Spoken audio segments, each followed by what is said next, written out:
This story was told to me by a friend who knows a renowned master in spiritual matters. The master had shared one of his chilling experiences, a case involving a cursed doll that still haunts my thoughts.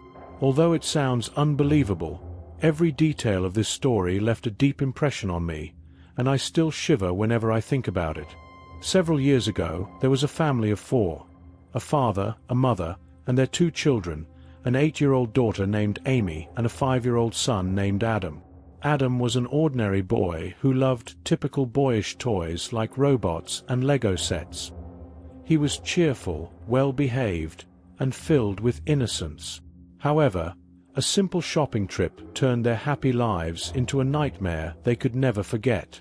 One ordinary weekend, Adam's father decided to take him to a toy store. The place was filled with bright colors, laughter, and the delightful chaos of children exploring the aisles filled with robots, action figures, and building blocks. Adam's eyes sparkled as he wandered around, initially picking up a sleek robot toy. But suddenly, his attention was drawn to something in the dimly lit corner of the store. It was a peculiar wooden doll, crudely carved with a mischievous grin, its limbs attached with rusty metal pins that squeaked when moved. The doll's eyes were dark and deep, almost lifelike, as if it were silently observing everyone around it. "That one, Dad. I want this one," Adam said, pointing at the wooden doll with an odd gleam in his eyes.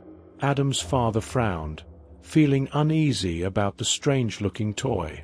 "Don't you want the robot instead? This doll looks old." But Adam shook his head, his gaze never leaving the doll. "No, I just want this one." Reluctantly, his father agreed, thinking it was just a phase and that Adam would eventually lose interest. But from the moment they brought the doll home, Adam was obsessed. He carried it everywhere, during meals, while watching TV, and even when he went to bed. Every afternoon after school, Adam would sit with the doll in his room, whispering to it as if it were a real friend. The doll, seemingly lifeless, began to take up space in their home, quietly becoming a part of their daily life. That very night, after bringing the doll home, Adam began experiencing frequent nightmares. He would wake up in the middle of the night, screaming and drenched in sweat, his eyes wide with terror. His mother would rush to his side, cradling him in her arms, gently soothing him back to sleep. Initially, Adam's parents thought it was just a phase, typical childhood nightmares that would pass. But the nightmares grew more intense, happening almost every night. Each time Adam woke up, he would clutch the wooden doll tightly, mumbling words under his breath as if seeking comfort from it. His mother often sat by his bed, watching him sleep.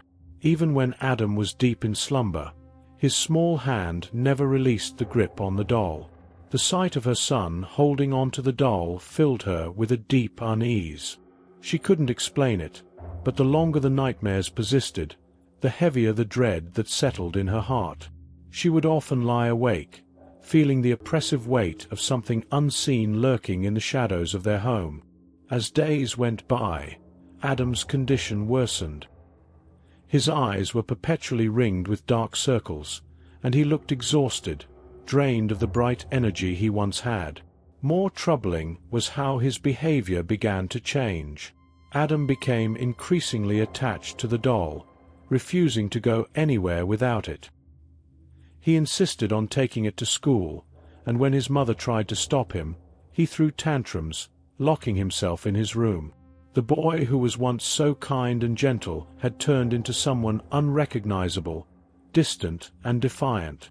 Adam's parents, growing desperate, decided to take him to a doctor, fearing that something might be wrong with their son. The doctor conducted a thorough examination, but found nothing physically or psychologically wrong with Adam. "It's probably just an emotional attachment to his new toy," the doctor explained, suggesting that Adam would grow out of it. But Adam's mother couldn't shake the feeling that something far more sinister was at play, something beyond medical explanations. One afternoon, while cleaning Adam's room, his mother accidentally knocked the doll off the shelf. The doll's arm snapped off, the old metal pin clattering to the floor. She felt a chill run down her spine as she picked it up and placed it back on the shelf. At that exact moment, she heard a loud thud from the living room. Rushing out, she found Adam lying on the floor, crying and clutching his arm in pain. Panic-stricken, she rushed him to the hospital, where the doctor informed them that Adam's arm was dislocated. It was an unusual injury considering Adam had only fallen from the couch, a height too low to cause such damage. The coincidence was disturbing. What was even more unsettling was that after his father secretly glued the doll's arm back in place, Adam's injury healed much faster than expected. The connection between the doll and Adam was undeniable, yet inexplicable. Occasionally at night, Adam would be found unconsciously rubbing the doll's repaired arm in his sleep, as if soothing a wound that wasn't quite healed. Each time the doll was restored, Adam's health seemed to improve, but when the doll was damaged, Adam's condition would worsen. The wooden doll seemed to act as a twisted reflection of Adam's well-being, but its existence cast a sinister shadow over the family. It felt as though the doll was pulling the strings, manipulating Adam in ways the parents couldn't understand. The nightmares and eerie incidents continued. One night, Adam's mother tucked him into bed after reading him a story. She carefully placed the doll on the shelf, ensuring it was out of reach, and turned off the lights. The night was thick with silence, only interrupted by the occasional creak of the house settling. As she lay in bed, trying to shake off the uneasy feeling that had been plaguing her, she heard it, a faint, almost inaudible whisper. It was the sound of a child's voice, soft and muffled, coming from Adam's room. Her heart pounded as she tiptoed down the hallway, her hands trembling slightly. She peered into Adam's room, and in the dim light from the hallway, she saw him sound asleep. But the doll was no longer on the shelf. It was now sitting upright at the edge of Adam's bed, facing him directly. Cold dread washed over her as she stood frozen in the doorway. Gathering her courage, she walked over and placed the doll back on the shelf, her fingers tingling with fear as she touched it. She returned to her room, but sleep was impossible. Every creak of the floorboards, every rustle of the wind outside, seemed amplified, filling her mind with thoughts she tried desperately to dismiss. Then, just as she began to drift off, the whispering started again, louder this time, clear enough to make out faint words in a language she didn't recognize. Frightened, she shook her husband awake, explaining what she had heard and seen. Together they crept to Adam's room, their hearts pounding with anticipation and fear. As they pushed open the door, the whispering ceased abruptly. Adam was no longer in bed. He was sitting at his small table, staring blankly at the wooden doll positioned in front of him. "Adam!" his mother called out, her voice breaking the silence. She rushed over to him, shaking his small shoulders gently. It took a few moments, but Adam blinked, rubbing his eyes as if waking from a trance. "Why are you up, sweetie?" she asked, trying to keep her voice steady. Adam yawned, still half asleep. "The doll said he was lonely. He wanted me to play with him." Fear gripped his mother as she exchanged a look with her husband. They quickly placed the doll back on the shelf and carried Adam back to their room, deciding it was safest to all sleep together that night. As Adam drifted off in their bed, his mother lay awake, the weight of the doll's dark presence still heavy in her mind.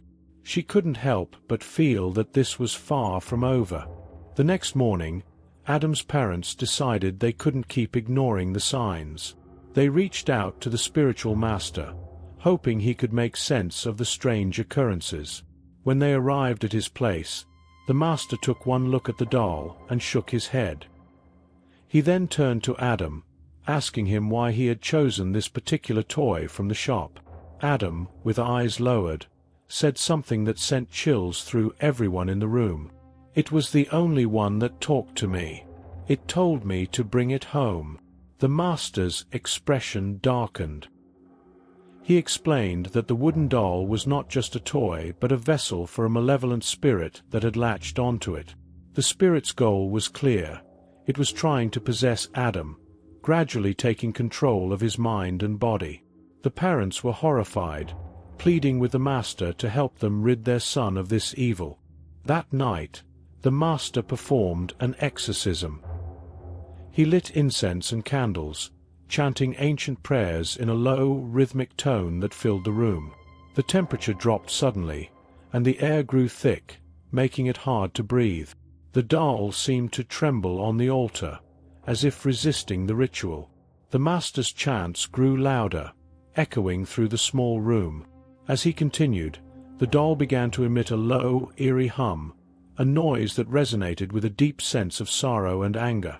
The parents watched, feeling the weight of unseen forces pressing down on them. The master sprinkled holy water over the doll, and it began to crack, the wood splintering as if something within was fighting to break free.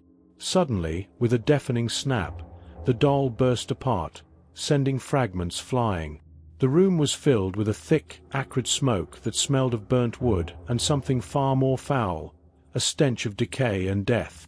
The master finished the ritual, declaring that the spirit had been expelled, and the doll was now nothing more than a pile of ashes and charred wood.